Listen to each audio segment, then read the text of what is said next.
suami saya karena saya belum mencintai suami saya. Yang saya takutkan ketika saya melanjutkan pernikahan ini, saya durhaka terhadap suami saya.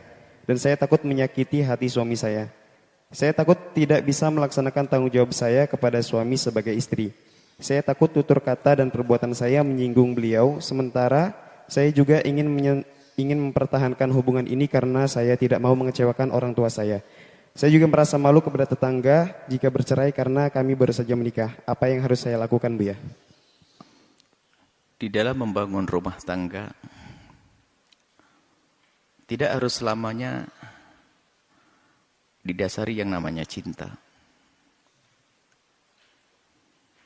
Bahkan kalau seandainya cinta itu pun tidak ada, kita orang beriman kok.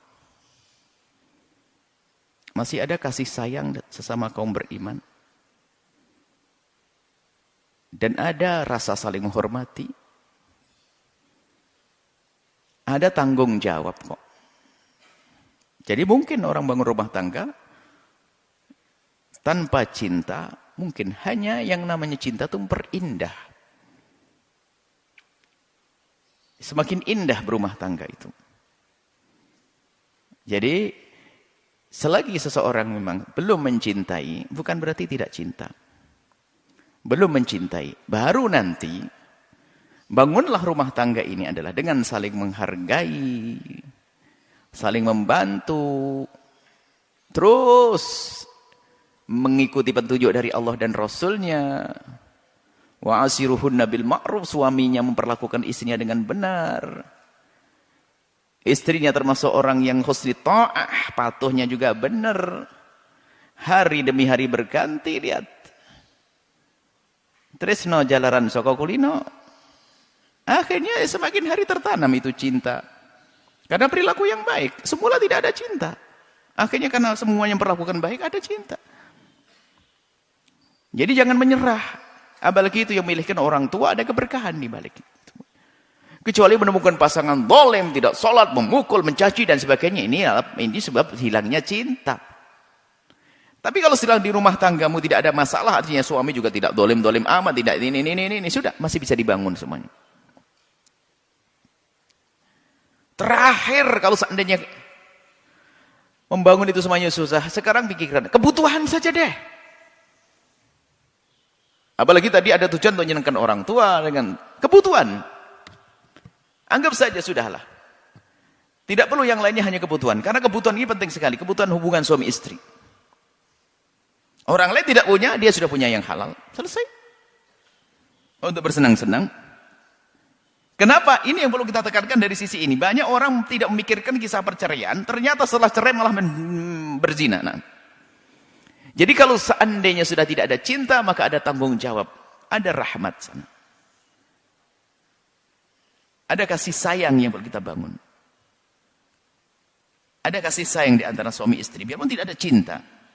Dia umat Nabi Muhammad. Dia adalah ibu daripada anak-anakku. Dia adalah kiriman dari ayah dan ibuku. Dihormati dia. Ini adalah, lihat ayahnya, lihat ibunya. Nah, kemudian, jika ternyata memang sudah tidak bisa, ternyata yang tumbuh adalah kebencian. Dan sebabnya ada, misalnya, mohon maaf ini, ada. Terjadi pasangannya tidak pernah peduli. Sehingga dari pernikahan yang semula memang tidak ada cinta. Memang dalam pernikahan tidak harus ada cinta dulu dong. Bahkan membangun cinta itu di atas pernikahan. Jangan pernikahan dibangun di atas cinta, repot. Jangan cinta dulu baru menikah, itu menyiksa. Ya kalau menikah dengan dia, kalau tidak, kan begitu. Maka bangunlah cinta di atas pernikahanmu. Setelah menikah baru membangun cinta saat itu. Bagaimana bangun cinta? Itulah yang menjadikan orang akan menerapkan syariat Nabi. Wa'ashiruhunna bil ma'ruf. Gimana pokoknya? Aku akan menjadikan istriku mencintaiku. Aku akan hormati dia. Aku akan. Istri begitu. Oh terus. Nah, baru terbangun cinta. Setelah pernikahan. Nah kalau memang pasangannya subhanallah. Aduh sudah pokoknya bikin kesel. Sehari sesak napas. Ngomong kejem, celetak, cetuknya, kiti, bangun cinta enggak. Lalu sampai muncul namanya kebencian. Yang ada sebabnya dari pasangan tersebut. Maka setelah adanya kebencian itu enggak bisa dipaksakan. Ada orang datang kepada Nabi, ya Rasulullah, bukan karena dia tidak baik. Akan tapi takut aku yang berdosa dengan seperti ini. Maka diizinkan minta cerai kok. Kalau muncul kebencian dari dalam hatinya karena perilaku yang tidak benar dari pasangannya tersebut. maka sah meminta perceraian. Karena apa? Ini membahayakan nanti, bisa berbuat zalim.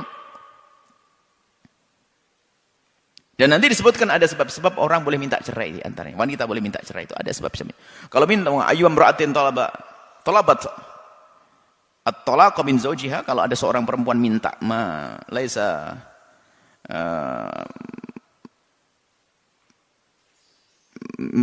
bihi ba'sun atau kama qala Rasulullah SAW. Kalau ada seorang wanita meminta kepada suaminya cerai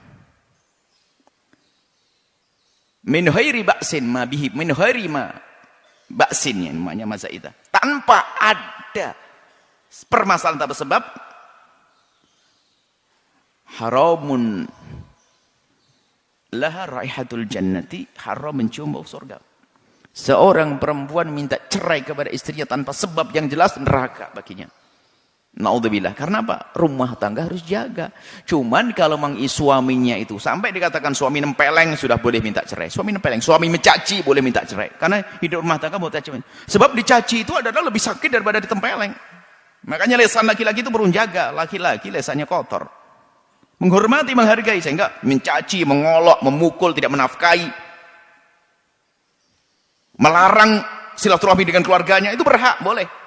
Seorang istri nggak boleh, kamu nggak boleh ke bapakmu, wah, nggak boleh telepon, nggak boleh. Loh, sama bapaknya nggak boleh, gimana ini? Berhak dia minta cerai, sah dan tidak dosa. Karena apa? Suaminya ngajari nggak benar. Seperti itu. Jadi yang kami perhatikan dari pertanyaan, tidak sampai derajat harus Anda minta cerai. Anda lihat, Anda tidak enak dengan tetangga untuk menyenangkan orang tua. Anda bukan orang yang benci, hanya belum tumbuh cinta. Berbaik-baiklah kepada suamimu mulai saat ini. Lihat, besok dia akan balas juga dengan kebaikan. Bulan depan sudah tumbuh cinta itu, percaya.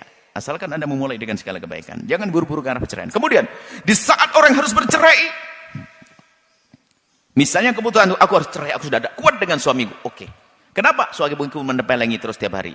Maka, mengambil keputusan cerai. Tapi pastikan, setelah bercerai pasti selamat dari perzinaan. Awas, hati-hati. Kadang-kadang karena waktu bersuami istri itu karena permasalahan, urusan syahwat redam. Redam, karena apa? Problem rumah tangga. Setelah cerai, kebongkar, buka semuanya. Sehingga lihat laki-laki kayak ganteng semuanya. Naudzubillah. Akhirnya setelah cerai berzina, hina, maka lebih baik mempunyai suami menempeleng setiap hari, tapi dia tidak berzina, itu lebih jauh lebih bagus daripada baru cerai langsung berzina. Zina adalah hina dan hina dan hina. Alangkah banyaknya hari ini terjadi waktu bersuami, sampai bahkan berzina kadang-kadang dengan orang yang pernah menempelenginya,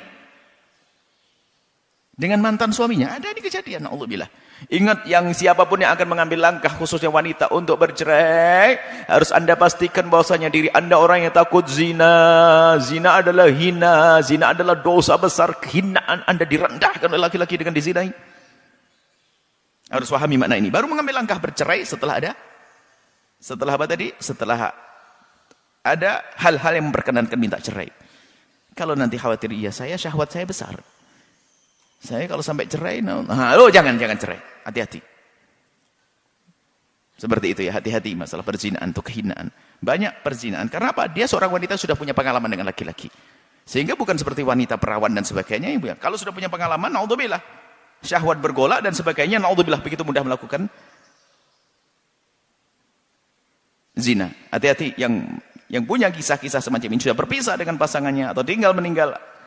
Hati-hati, ambil yang halal. Kalau ternyata hajat syahwat Anda besar, menikah dengan kecerdasan. Menikah dengan kecerdasan. Apa kebutuhan Anda? Bukan dengan ambisi dan hawa nafsu. Yang penting Anda selamat dari perzinaan, Anda selamat dari terhinakan, maka lakukan pernikahan.